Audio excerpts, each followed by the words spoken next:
Thank you everyone for coming. I'm Andrea Rounds, Library Director here at the Whitman Public Library, and we're here tonight with Delia Cabe, who is the author of The Storied Bars of New York, where literary luminaries go to drink.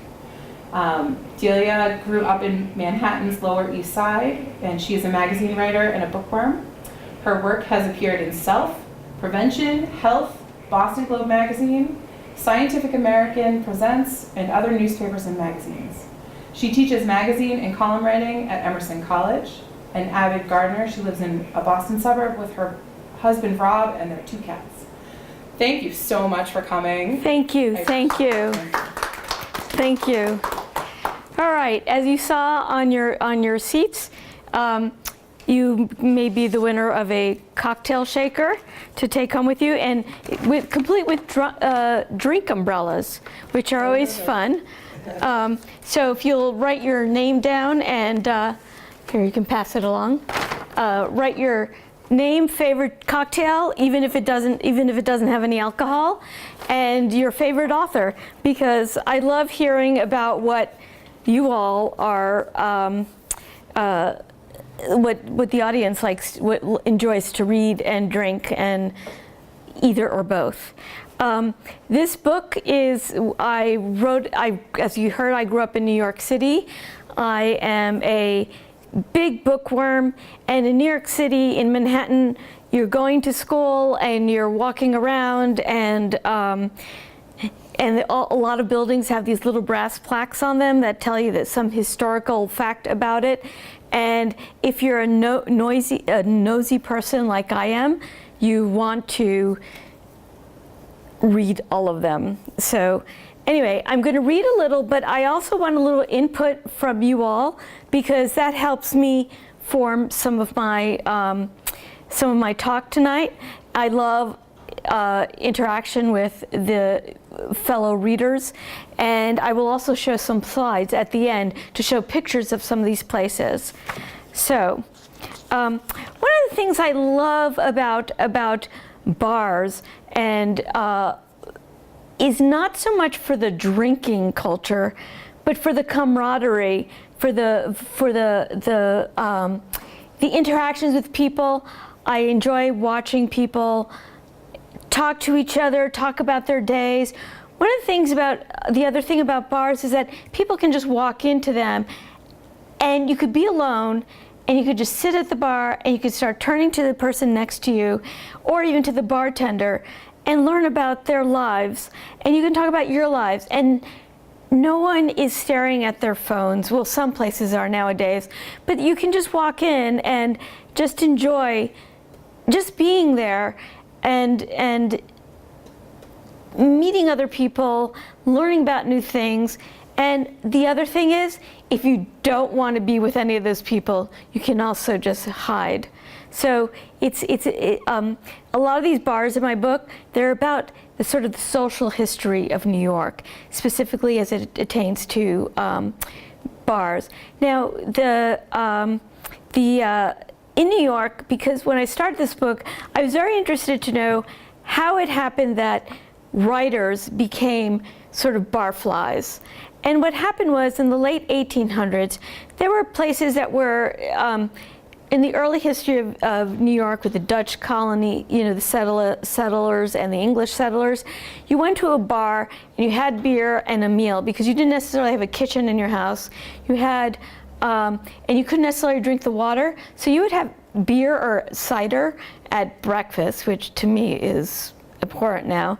But you would go there, and you would go there after your day of laboring, and you would eat or drink, but not drink to excess. So what happened was, in the late 1800s, this person who has Boston roots, who was from Boston, Henry Clapp, he stayed in Paris for a while. And he really got into the Paris Bohemian culture that was just beginning to take rise at that time. At that point, the intellectuals who discussed books were in the salons and parlors of the middle class and well-to-do, and the people who were the artists and the writers and the journalists, they had nowhere to go. So they started hanging out in bars, and the bohemian culture started taking rise, and they had they were scandalous, they were rebels, they looked down on the upper echelons of society. They just were free living and all that. Henry Clapp, this Bostonian, thought, this is great. So when he came back to the United States, he thought, I would like that. I would like to be able to go to a place and have a place where people, we just hung out and just talked about our writing, talked about our reading, talked about the arts, talked about culture. So he settled in New York. He wanted to start a magazine that was a rival to The Atlantic, which had been started the year before in Boston on Beacon Hill. He started a magazine, and he found this place called Pfaff's Cellars, opened by a German immigrant. It was a street level, it was more like a basement level bar with some windows that you could look towards the sidewalk. And he started gathering around with him people who just liked hanging out, whether it was at the end of the day at work. And it also became a place for networking. Walt Whitman was one of the people who started hanging there. And he wasn't one of the rowdier people. He would come home from work after a day working at a newspaper. He would take the ferry over from Brooklyn to downtown Manhattan and sit there and just take in the scene sometimes. And they had the owner of Pfaff's brought in a big table, and they would talk about their writing, they would network. Henry Clapp became one of Walt Whitman's champions and tried to get his Leaves of Grass, which hadn't been well received, get published. So that's where artists and writers got started in the bars of New York and elsewhere. It soon spread elsewhere. So I'll talk a little bit about my own experience, which has a Dorothy Parker connection, which I really love. I grew up on the Lower East Side of Manhattan.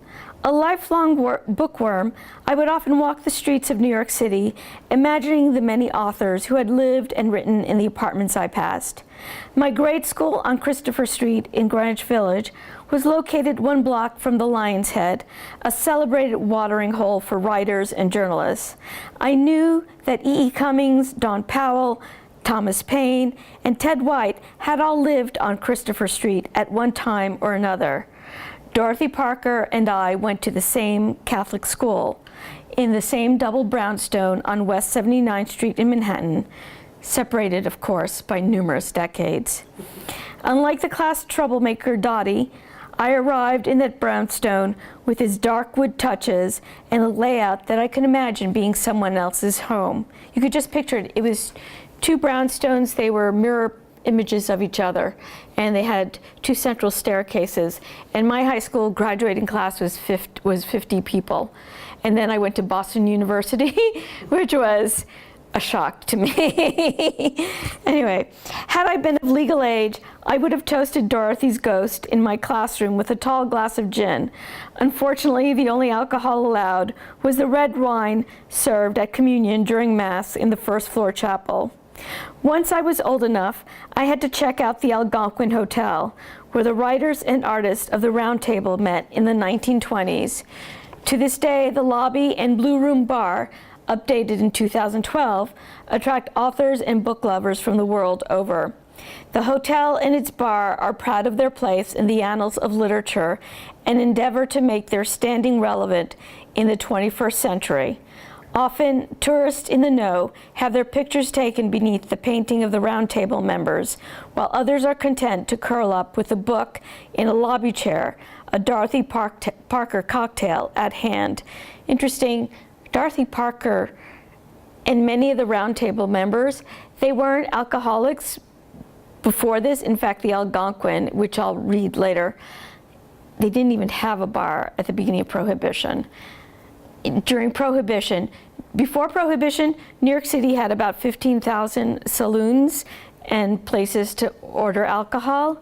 During Prohibition, that number went up to something like 32,000, which is amazing. I basked in the indigo light of the Blue Room, a perpetual twilight atmosphere in which to imbibe a luscious cocktail. Hallowed ground, indeed. And I don't know about you, but I love going to authors' houses. I've been to Robert Frost's up in New Hampshire, and I've been to Edith Wharton's, her summer cottage out in Western Mass. But I always make an effort just to go to these places, just to see how they lived. And I don't know about you, but I have a certain curiosity. How did these writers make a living? How did they lead their lives? What were their other interests? What were their lives like? What drove them to write whatever it is that they wrote? Anyway, let's see. Myriad theories abound as to why writers congregate in bars. They patronize them because they are thirsty. They patronize them because they need a break from the solitary task of writing that novel, essay, magazine story, or poem. They patronize them looking for camaraderie, and some patronize them far too often. So they looked for creativity. Some of them did have some mental illness, and part of that actually fueled some of their writing, but at the same time, some of their drinking did get in the way of their writing. So just out of curiosity, excuse me? I said not to mention their living. Yes, exactly. So just out of curiosity, any of you of Irish descent here? Yep. Okay, well then why don't I read about McSorley's. McSorley's is the quintessential old place in New York City, and it was started by an Irish immigrant, and it was established in 1854 and is still ongoing. Most of the bar, one of the things in writing this book, I really wanted to tell stories that involved history, about literary lives, and about just social, cultural history, what was going on there. Among the bohemians who quaffed ale here was E.E. Cummings. In one of his collections of poetry, published in 1923, a poem beginning, "I was sitting in McSorley's," notes the beauty of the falling snow, while inside it is snug and evil. And as a native New Yorker, some friends of mine always talk about how beautiful the snow is. I want to say to them, wait till you live in a house and you have to shovel it. Yeah. Right? People just write beautiful things about snow, and then it's like, you find out they didn't have to shovel it. Or driving. Or drive in it. This new Plus Ultra Drive bar, with its sawdust-covered floors, was later profiled by Joseph Mitchell for The New Yorker in 1940. The saloon, which has served only light and dark mugs of its own ale, except for a brief stint serving liquor, since its arrival on New York's saloon scene, has become a literary mecca. One of the nice things about McSorley's is that they don't have all those cocktails with the fancy names and the umbrellas or whatever. You order the 2 mugs of beer, they bring them to you, and that's it. And some very it's just perfect because it takes you right down to the very essence of it. The museum-like landmark's origin on this site dates to 1854, the year John McSorley claims he opened his bar, then known as This Old House at Home. However, a 2012 New York City Landmarks Preservation Commission report details some discrepancies in records for the lot. City tax records show the lot was vacant until 1860 or 61. By 1861, the owner had built a 2-story building according to the tax records. The Italianate-style building that houses McSorley's today was built circa 1865. That's the other thing. I just love going into old buildings, whether it's John Quincy Adams' house up in Quincy, Mass, or the old school buildings in Boston. The crowded tenements nearby brought him a steady stream of thirsty laborers, workers, and the unemployed. In 1908, a storm knocked the original sign down. With a new sign, McSorley, a native of Ireland, put his family's name on the bar. During Prohibition, the saloon continued serving its customers, including members of the City Hall government, Tammany Hall, policemen, and federal agents. And during writing this book, I learned how to operate a speakeasy, which was you make sure you grease, to use like old movie terms, grease the palms of the local cops. You also move often because no one could keep track of where you were. The other thing was change the name of your speakeasy often. And the other thing was to have this very elaborate system of dumping your alcohol, because if the feds raided your speak, if they found bottles of alcohol, you were fined or you got into trouble. But if you were like some of the speakeasies that I mentioned in my book, you would you'd press a button, and the place where you had all your drinks, the bottles of liquor, they could lift up, and the bottles would fall into a drain, break, and the alcohol would drain out. And so when the cops arrived, they would yell bottoms up, everybody would drink up, and they didn't find any bottles of liquor, so you don't have a speak. It's a loop. It was like a loophole. So anyway, yeah, exactly. And then the more successful speakeasies, like 21, they did all of those things, but they also sold only good liquor, like that they were brought down from Canada, and they also sold. They also had good food. So they were, and the origins behind the 21 Club, it was two guys who were cousins who were trying to finance their college education. One guy wanted to become an accountant, and he thought this might be a good way to pay for my college tuition. So I do not recommend that to my students. So.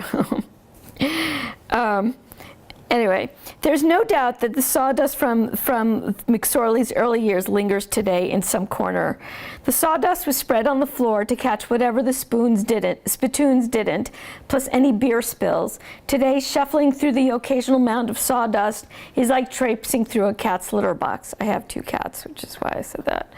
Spittoons have fallen out of favor, but decades of bric-a-brac and photographs have accumulated on the walls and in every nook and cranny, some of which Abraham Lincoln may have looked over when the parched soon-to-be president stopped in after giving a speech. Have you ever been to one of those places like TGI Fridays where they have all that fake bric-a-brac and fake antiques in? Oh, yeah. Yeah, and what do you wonder when you're there? Why? Yeah. Why? Where did they get all this stuff? And you can't imagine that there's some place in the United States where they can get all this to fill all the TGI Fridays across the country. But these places came by it naturally. 21 has a ceiling full of toys and miniature airplanes and book covers, and by various authors who frequented, including Julia Child and Truman Capote. Pete's Tavern, they have pictures all over the wall, also including book covers. One of the things is that a lot of these places, they honored the authors who went there.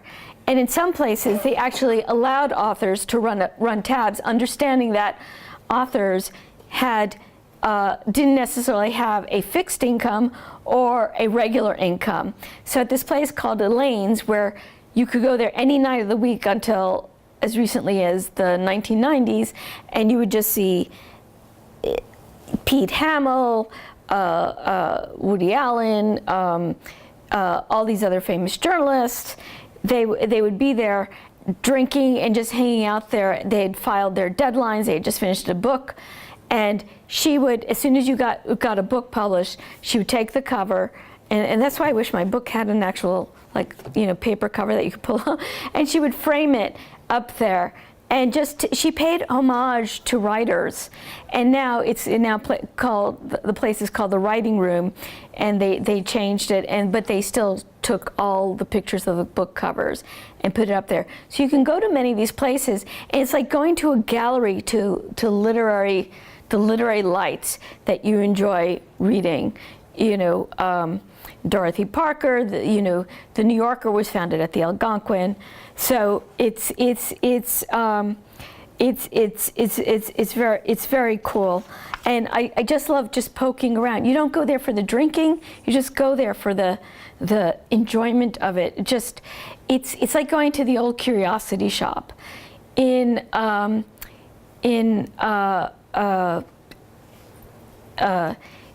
here at McSorley's. They had they've become a little bit touristy, but it's still very, very old-fashioned. But let me go to the Algonquin. Are you Dorothy Parker fans? Yes? What do you think of when you think of Dorothy Parker? Favorite sayings? Yeah, wit. Wit. She was a small person. She had a whispery voice. And I'll read a little bit about how the Algonquin got its start. No bar existed at the Algonquin when the members of the Round Table began holding their quip-filled lunches at the hotel's restaurant in June 1919. Prohibition wouldn't go into effect until January 17, 1920, but hotelier Frank Case had imposed a, quote, dry blight of his own in 1917 by shutting down his lobby bar. He grew tired of the cast of characters who had been assembling there for drinks for 3 years. At first, the kickoff for these unnamed gentlemen's cocktail hour was a reasonable 5 p.m. Then the crews started arriving earlier and earlier. Frank Case grumbled to his wife about it. By the time their cocktail hour's start time had crept into the morning, and it didn't wind down until late evening, Case cut them off. He wanted no drunks in his lobby, because he was raising his kids upstairs. He lived on site. He had an apartment there. Frequent diners in the know who wanted to imbibe with their meal, however, could order a drink, and Case had it off in the pantry. The lack of alcohol didn't perturb Dorothy Parker and Robert Benchley. Neither one of them liked liquor at the time. On that fateful day in June day of 1919, of that first gathering, they joined writers, press agents, editors, and newspaper columnists in welcoming New York Times drama critic Alexander Woollcott back from World War I. The 4'11" Parker, and I feel so tall when I say that because I'm 5'2". I feel like a giant. She said, spoke little during most of the lunch. When she did utter a vinegar-laced remark, it came out in a voice that was soft and high-pitched with a touch of a finishing school accent. In a biography of her, which is a bit depressing, she says the reason she was Jewish, her father enrolled her in the grade school that later became the high school I went to, was so that she didn't have to cross any major avenues to walk there. So she could just walk 4 blocks down the street to the school. So Case embraced the group. He loved having them there. Plus they publicized his hotel and his restaurant there. So there was Parker and Robert Benchley. There was Haywood Broun. There was Edna Ferber, George Kaufman, the playwright, Harold Ross, who started in The New Yorker, and Robert Sherwood, who because of his 6'8" height was the subject of many wisecracks. Parker once remarked that when she, Sherwood, and the 6-foot Benchley strode down Manhattan sidewalks together, they looked like a walking pipe organ. And the crowd also included people like Tallulah Bankhead and Harpo Mark.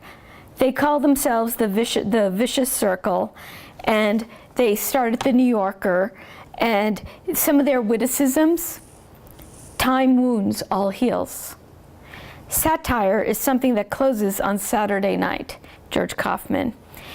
Anybody can do any amount of work, provided it isn't what he's supposed to be doing. And then Ring Lardner, who is a satirical comic writer, he met Calvin Coolidge, who is known as Silent Cal, said, "I told him my funniest story, and he laughed so hard you could hear a pin drop." And then when Dorothy Parker heard about Calvin Coolidge's death, she said, "How could they tell?" And Haywood Broun said, "Repartee is what you wish you'd said." And Edna Ferber said, "Being an old maid is like death by drowning, not an altogether unpleasant sensation after you cease the struggle." So they had Thackeray, Mark Twain, H.L. Mencken, and James Thurber. And one of the interesting things about Dorothy Parker, which I had heard inklings of, but in reading about her for this book, she actually was a civil rights activist. Yes, and she was arrested here in Boston. Yeah. So she left her estate to Martin Luther King Jr. Martin Luther King Jr. was assassinated a few months later. She had never met MLK. So then, as a result, because MLK's estate went to the NAACP, so in turn, her estate went to the NAACP. Her remains stayed in her lawyer's office for something like 20 years, and in a file cabinet. She was cremated. She then, they finally took her remains and they buried them at the NAACP headquarters in Baltimore, Maryland. And yes, it does say, "Excuse my dust," which is something she had mentioned there. So even despite her alcoholism and also her tremendous wit and her witty yet dark storytelling, she was also a great lover of dogs, which I think is very sweet.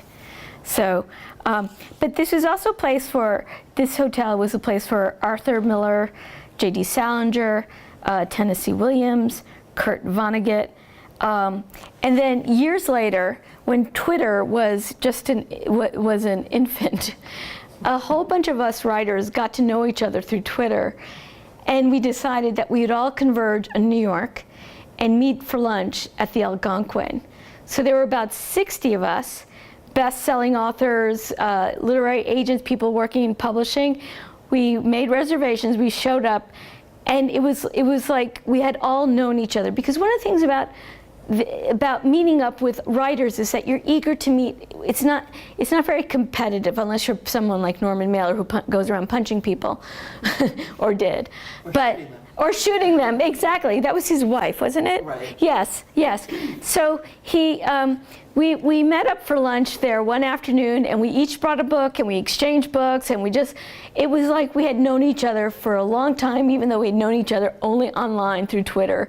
And I remember the staff at the Algonquin said, "Wow, all of you are a really tight group. How do you know each other?" And we said, "We met on Twitter." And they were really surprised. So to this day, one of the things I still enjoy is that writers still do this. And now in places like Brooklyn and even still in Manhattan, Sebastian Junger, who grew up in Belmont and wrote The Perfect Storm, he opened up his own bar in Chelsea in Manhattan because he wanted a place where journalists could congregate. And in many of these places, you can go there, whether it's once a month or several nights a week, you can go there to hear authors who are just being discovered, to authors who are internationally known, to people who are on the New York Times bestseller list, and meet up with them. It's a really sweet thing. Out of curiosity, what other, one of you mentioned you've only been to New York twice. For Book Expo. Oh, for Big Book Expo. Last year at Book Expo, they gave away my book plus a coupon to Sebastian Junger's bar for a free cocktail. So cool. I missed it. Yeah, well, yeah, I missed it too. So what other things do you think associate with authors and drinking or bars? I also associate the Thin Man. Yeah, well, the Thin Man, I'll just read a little bit of this, and then I'll go to the slides, and then we can talk, because I like gossiping. So, okay. 149. And one of the things is that, do you ever watch the Thin Man movies? Oh, yeah. Yeah. My husband and I, we swear our livers are going to hurt after watching that because they drink so much in that movie. But anyway, write what you know may be cliche advice, but authors nevertheless like to set scenes from their novels in their favorite drinking haunts. In the opening of Dashiell Hammett's The Thin Man, Nick awaits his wife, Nora. And in fact, I dedicate this book to my husband, who, because my husband and I enjoy repartee, I say you're the Nick to my Nora, because we're both kind of goofy, kind of comic, kind of silly. And sometimes my husband calls me Gracie, I call him George, from Gracie and George. Anyway, Nick awaits his wife, Nora, at a speakeasy sometime on West 52nd Street. He orders scotch and sodas at the bar, one for himself and one for a woman of mystery. And that's also how The Thin Man, the movie, opens. Although about 38 speakeasies line that block. So that just goes to show you how the prohibition was very successful. Yes. Nick and Nora fans like to believe that Hammett had the 21 in mind. Hammett himself would drop in for drinks with his buddy William Faulkner in 1931, 2 years before The Thin Man published. Nearly 2 decades later, long after 21 speakeasy days, Truman Capote would come into the bar. Then he was a copy boy for The New Yorker. He got fired from that. And he also, in Breakfast at Tiffany's, he mentions Holly Golightly, a scene. She's at 21 Club and she's yawning and combing her hair at the table, and she has some gentleman. She's sitting with some gentlemen, and Capote calls it a swanky place. So 21 Club started in Greenwich Village. Then it moved up, keeping ahead of the bootleggers.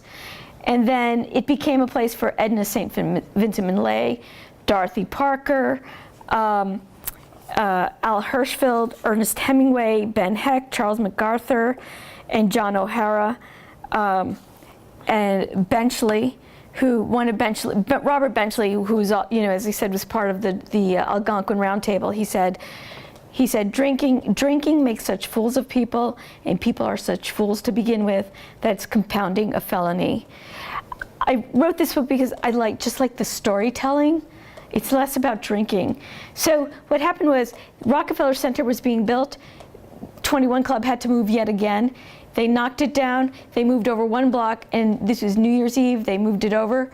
They moved it over a few blocks. They took some of these gratings with them, and then Walter Winchell. Have you seen the movie The Sweet Smell of Success?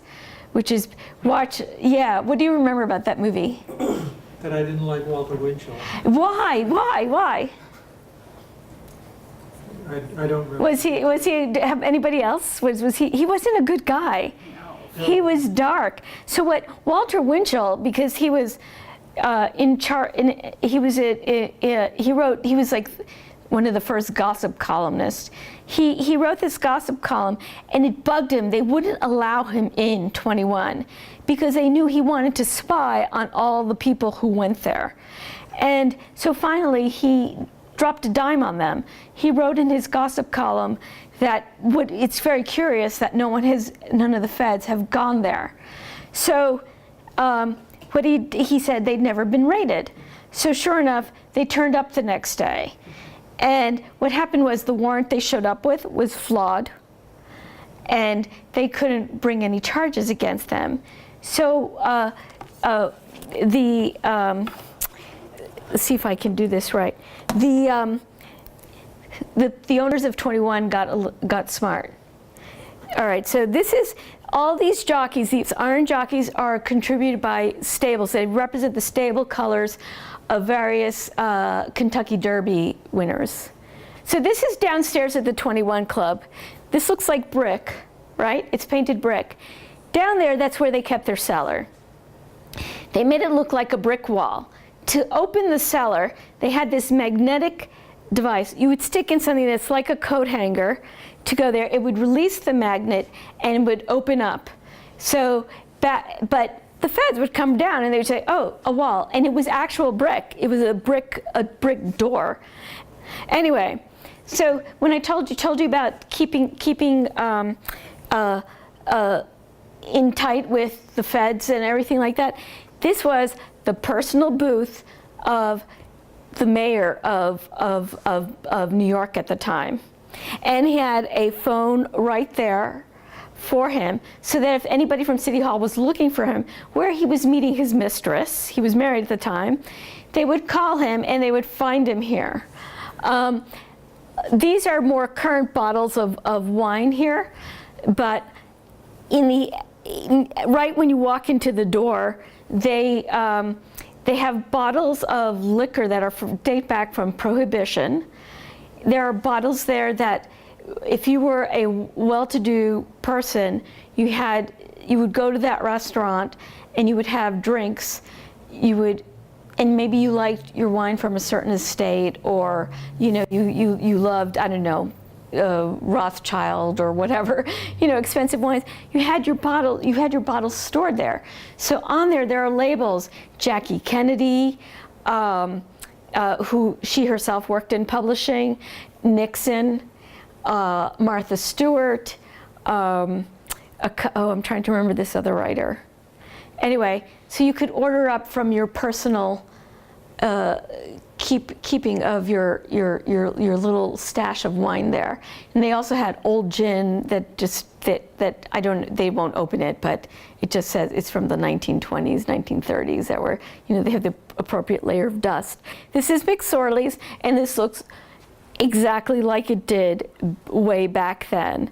And again, one of the things that a lot of these bars do is they have all these pictures and bric-a-brac up there of authors who had been there, and old newspaper clippings framed. They have a picture of From Socks to Cat from Bill Clinton's thing, because they used to have, until the New York City Board of Health said you can't be keeping a cat there.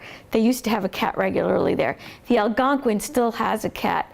John Barrymore, the playwright and director, he said he rescued a cat. They named him Hamlet. So they always have rescue cats. And if you walk by the Algonquin, in the window, the current cat in residence has a perch outfitted, and Matilda passed away last year, so now they have Hamlet. It's always Matilda or Hamlet. And then they have, every year in August, a fundraiser for rescue cats, and they have all these rescue cats dressed in flapper clothing, and they bring them out and they raise money, and it's for rescue cats. There's the Algonquin, and it itself is a historic hallmark. This is the Oak Room at the Algonquin. The Algonquin has gone through several owners.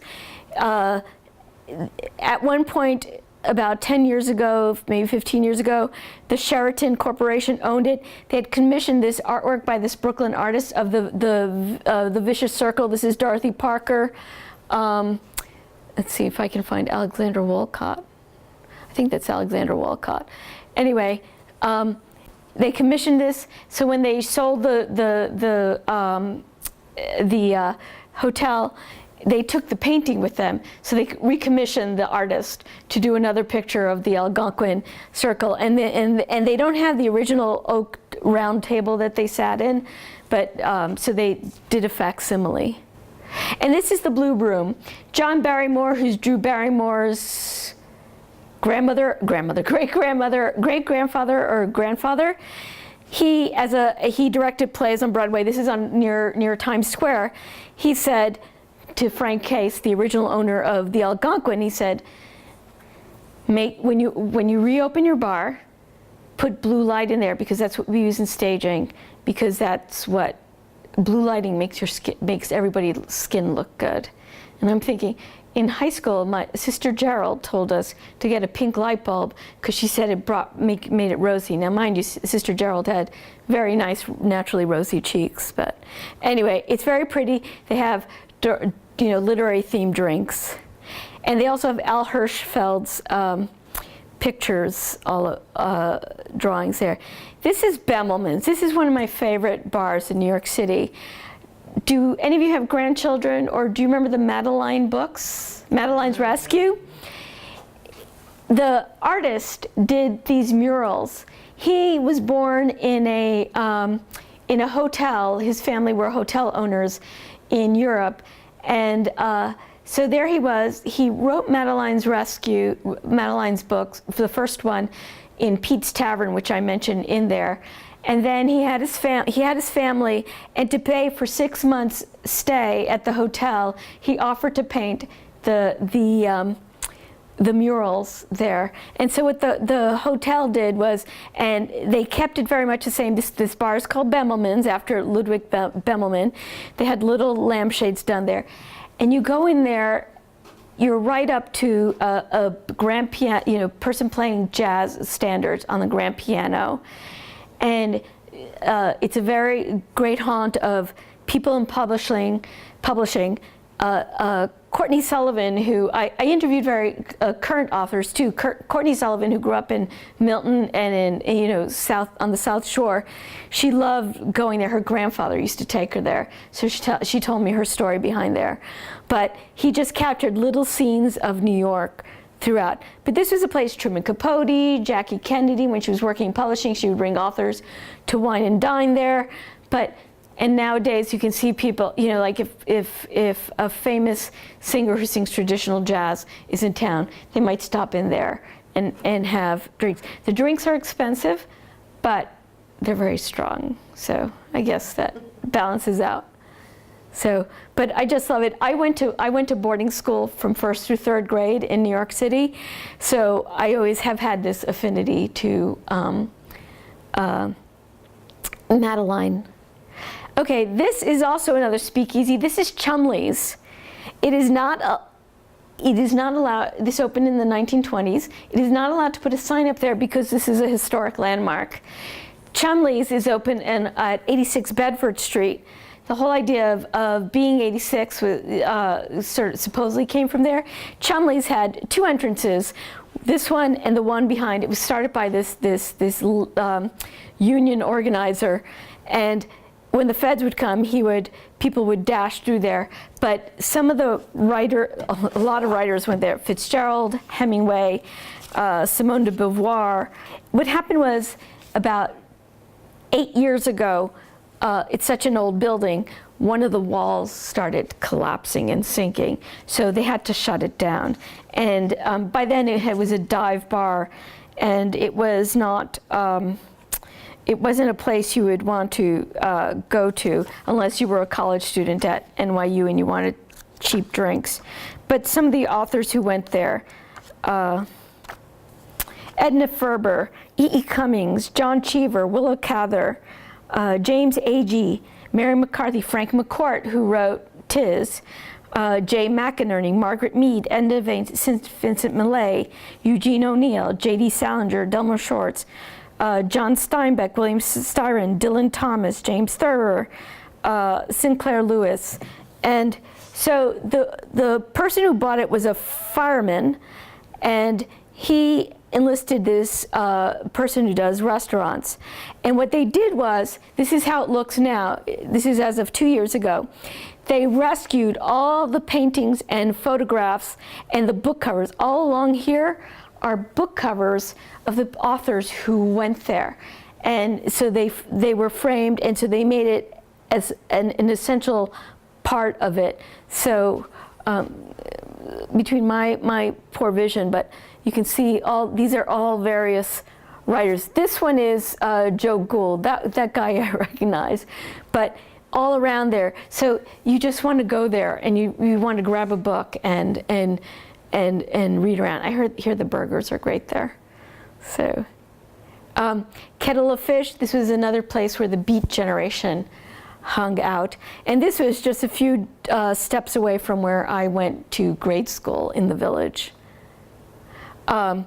This is an iconic sign. Kettle of Fish used to be elsewhere, and Jack Kerouac and a bunch of the Beat poets, they posed in front of this sign, and the Gap used that sign. When they moved the bar to The Kettle of Fish and the Lion's Head were in two different places.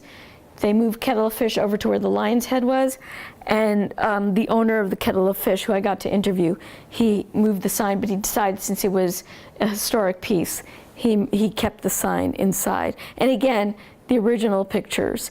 Now the Kettle of Fish, the owner, he's originally from, he started working there in the 80s. He's from Wisconsin, and so every Sunday when the Wisconsin NFL team, Green Bay Packers, Cheeseheads, they have a big party there. All the people from Wisconsin go there. This is Minetta's.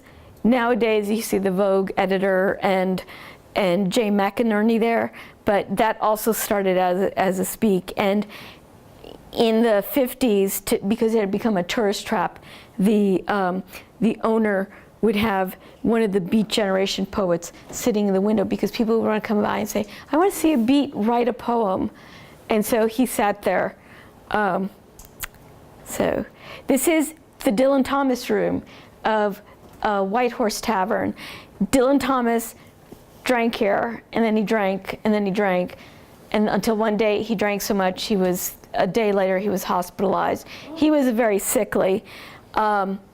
He, on top of his alcoholism. So in there, there's pictures from his town in Wales, from his home in Wales, and from the plays that he was working on in there. This is like a mecca for English majors. And then later on, subsequently, all these other writers and authors still go there. The Monkey Bar is owned by Graydon Carter, who is now the editor of well, until 2 months ago, of Vanity Fair magazine, but this is also a frequent hangout of writers. Tennessee Williams, this is attached to a hotel, the Hotel Elysee.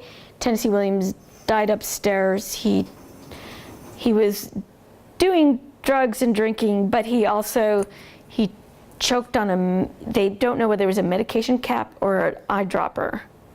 But other writers also hung out there, and it's really cool because there's all these monkeys all around there. The story says that Tallulah Bankhead used to bring her monkey down there because she would live upstairs. But this is one of my favorite. These sconces were made in France, and that one is of a monkey reading. And then in the back, there are all these, there's another mural and it features various writers, Dorothy Parker, and also some famous jazz artists and of Broadway. And then finally, I mentioned Dorothy Parker. She was not actually a gin lover, though they mention that gin is always associated with Dorothy Parker. This place in Brooklyn, because Brooklyn is the it place now. This place called the Shanty, the New York Distilling Company, makes now a Dorothy Parker gin, and they make and this, which is the last drink cocktail in my book, is called The Last Word, which was what in New York. Many of these bars have reading series. Any night of the week, you can go there, and they have authors internationally known, Nobel Prize winners, bestseller lists, and they have various writers and as part of their reading series. And the woman I interviewed for this bar in Astoria in Queens that has been there since the late 1800s, her favorite drink is The Last Word. So that happened to be the bar that was the last one in my book. And anyway, so it contains chartreuse, gin, and Luxardo. So anyway, I'm open to hear stories, questions about favorite authors, about your favorite books, anything. I love Pete Hamill. You mentioned him. Excuse me? Pete Hamill. Pete Hamill, yes, he figures largely in my book. He's still alive, right? Yes, what he did was recently, and I tried to interview him for my book because he appears in several bars in here. He, 2 years ago, moved to Brooklyn following, I can't remember, I think it was hip surgery, because that's where he was from, because he worked in the Brooklyn Navy Yards as a builder, and he's working on a memoir there. about his childhood in Brooklyn. So, but yeah, he's one of my favorites. I got to see him at the Brookline Booksmith, and it's funny. In Milton, they had interviewed me on TV, and a friend of mine who's a priest at the Vatican, he watched the video online. He says, every time I mention Pete Hamill, I go like this. And I say, well, he's like, first of all, when I was a little kid, he was just so handsome. And also, he was a writer I read in the local newspapers in Manhattan. So, and he loves New York. Even his book, A Drinking Life, in which he gets sober and understands what the effect of drinking had on his life, it's so profound and so self-aware. And he had come to this part of his life, and he just celebrates New York City, Manhattan, walking the streets of Manhattan. So. Jay McInerney too. Yes. Really, his trilogy or Yes. 9/11. Yes. The Odeon. Another bar in my book, Jay McInerney mentions it in Bright Lights, Bright City, and it also forms the cover of one of his books. I'll show you a picture of it. But you know what really kind of turned me off on him, and this is rather timely, but he apparently at one time dated, I forget her name, but she was the girlfriend of John Edwards. Yes. Yeah, it was, but it was before she was. Right. And then he based it on this based that novella on him. But yeah, so he was a frequenter of the Odeon. The Odeon is where the Cosmo, which I guess was big in the movie, the TV show, The Sex and the City. That's where the Cosmo was invented, and a whole bunch of writers went there, and now the Odeon, because Condé Nast Magazine's moved its headquarters down nearby there, so they all hang out there. And so the bartenders at the Odeon, they have updated the Cosmo, so it's this ginger infused drink. Yeah, but I like the original Cosmo. Matches your shirt. So, but yeah, so the Odeon his characters go there frequently, and he also was big at Elaine's. He thought when Jay McInerney, because he has a bit of an ego, he thought when he went to Elaine's, he thought, oh wow, I want to be one of the accepted people. So yeah. What else? I just wanted to speak up for the tradition of newspaper people. Yes. And bars. I used to work for a newspaper. Which one? The Patriot Ledger. Oh, great. And every That's week, a great newspaper. When you got to Thursday of the week, if you were a beat reporter, Yes. you had to write a story for Friday, and you had to write a story for Monday. Yes. And the accepted thing to do was to go out and drink. Yes. Because you had 2 stories to do, so the story Right. was going to fortify you Right. to get through both of them, which was Right. going to take you half the night. Yeah. What was your beat? And, I had many of them over the years. Yes. Lots and lots. Any favorites? Well, basically, the Dedham, Norwood, Canton, Walpole. Oh, okay. So we would go to this local bar, Lewis's in Norwood, and fortify ourselves for a few hours. Yes. And then go and try to write the 2 stories, and we could never write the second story. Yes. So we would all have to go back in on Sunday night and write the story on Monday. But it was such a tradition, and I wasn't much of a drinker, but I did drink when I was working at the paper. Yeah. It just was so much what you did. Right. Because you could trade. It's like one of the reasons Sebastian Junger when I interviewed, and it was so cool to see caller ID say, Sebastian Junger called you, but he's now sober, but he opened the Half King because he wanted to replicate when he was a war correspondent, because at the end of a long day, and the same thing with Hemingway, really wanted that. You wanted a place just to go to, not necessarily always to drink, but just after spending your day reporting, out in the trenches, seeing horrific things, just to sort of decompress. And so for journalists, that was where, and so he thought he wanted a place where they would have intellectual conversation, and he now has journalists come in, weekly to talk about, whether it's to show slides about their work or photojournalists to come in and talk at his place. And then the Lion's Head was just a few doors down from when the Village Voice started. So Pete Hamill and Jimmy Breslin and all those, they would go down there starting at 4 o'clock in the afternoon and go down there and after they had filed their stories and the copy editors. They were smart, they did it after they filed. Yes, exactly, I'd like to exactly. invite you all while we're talking to just come over and help yourself to some mocktails. Yes, she's gotten quite the recipes. So there's no alcohol here, but we do have the ingredients to make a sidecar named Desire, tequila mockingbird, great expectations, and the turn of the screwdriver. Okay. So And she even has a cocktail share. Oh, you know, while you're ordering this, I'll pick. Did you all enter your names? Yeah. Okay. Thanks. come on up. Let me know what you want. And I'm gonna be your.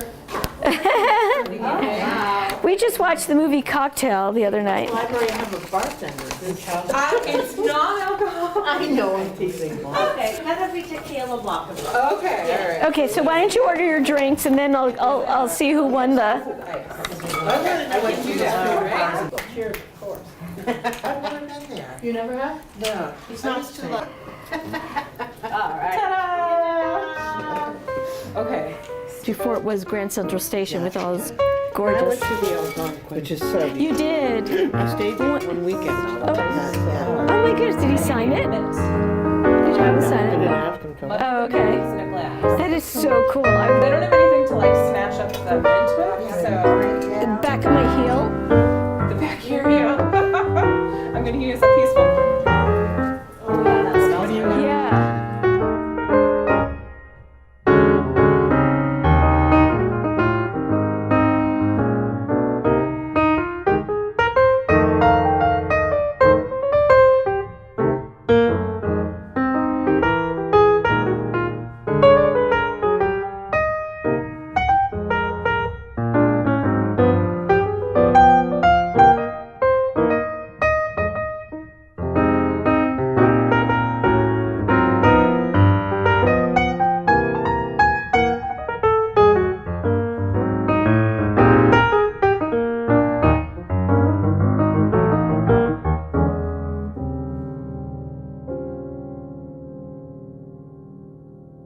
Hi, welcome to the Hanson Food Pantry. We're here located at 228 High Street in Hanson. We want to thank all our generous supporters that have got us into this beautiful building, and we ask now for your continued help in our day-to-day expenses to run the building, pay all the utilities, and support our truck. Besides donating material goods as far as groceries and other items, you can support us financially, and we can use that money to buy groceries at the Greater Boston Food Bank and other discount resources. There are other ways that you can help us, and one way is by volunteering. There are many different volunteer roles. Please call us or contact us in some way. Inquire about the ways you can volunteer. There are different times during the day, night, and weekends.